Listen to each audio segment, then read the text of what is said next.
Muslims ఎవరైతే ఉంటారో ఆ సాఫ్ట్ ముస్లిమ్స్కి సంబంధించినటువంటి వాళ్ళని కన్విన్స్ చేయడానికి ఇట్లాంటిది పొలిటికల్ యూసేజ్ కోసం.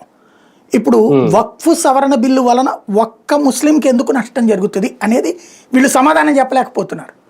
ఇదివరకు ఏం చేశారు, సిటిజన్షిప్ అమెండ్మెంట్ యాక్ట్ కానీ ఎన్ఆర్సీ కానీ వస్తే ముస్లింలందరినీ తీసుకెళ్లిపోయి దేశం చివరన శరణార్థి శిబిరాలు పెడతారు, అందులో ఉంచుతారని అబద్ధ ప్రచారం చేశారు. ముస్లింల ఆస్తులు లాక్కుంటారని అబద్ధ ప్రచారం చేశారు. అట్లాంటిదే ఇప్పుడు ఈ తప్పుడు ప్రచారం. వక్ఫ్ సవరణ బిల్లు వలన ఈ వక్ఫ్ ఆస్తి ఏ హిందువుకి పోదు కదా, ముస్లింకే ఉంటుంది కదా.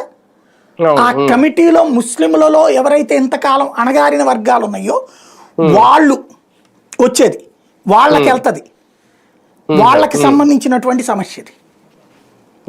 అది జాగ్రత్తగా చూసుకోవాల్సినటువంటి అంశం. దాంతోపాటు ఇంకొక ప్రధానమైనటువంటి అంశం ఏంటంటే, ఈ వక్ఫ్ సవరణ బిల్లు అనేటటువంటి దాన్ని అడ్డం పెట్టి ఇక్కడ రాజకీయంగా మోడీ మీద ఒత్తిడి తేవాలంటే వీళ్ళిద్దరి మీద ఒత్తిడి తేవాలి. అక్కడ నితీష్ కుమార్ మీద ఇట్లాగే మాట్లాడుతున్నారు, ఇక్కడ చంద్రబాబు మీద ఇట్లాగే మాట్లాడుతున్నారు. వీళ్ళిద్దరూ లేకపోతే సపోర్ట్ వచ్చేది కాదని.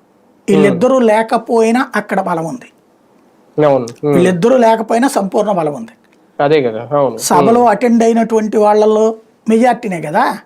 వీళ్ళిద్దరికి గెలిపితే ఎంత ఉన్నాయి, వీళ్ళకు 13, వాళ్ళకు ఒక 15 ఉన్నాయి, 28.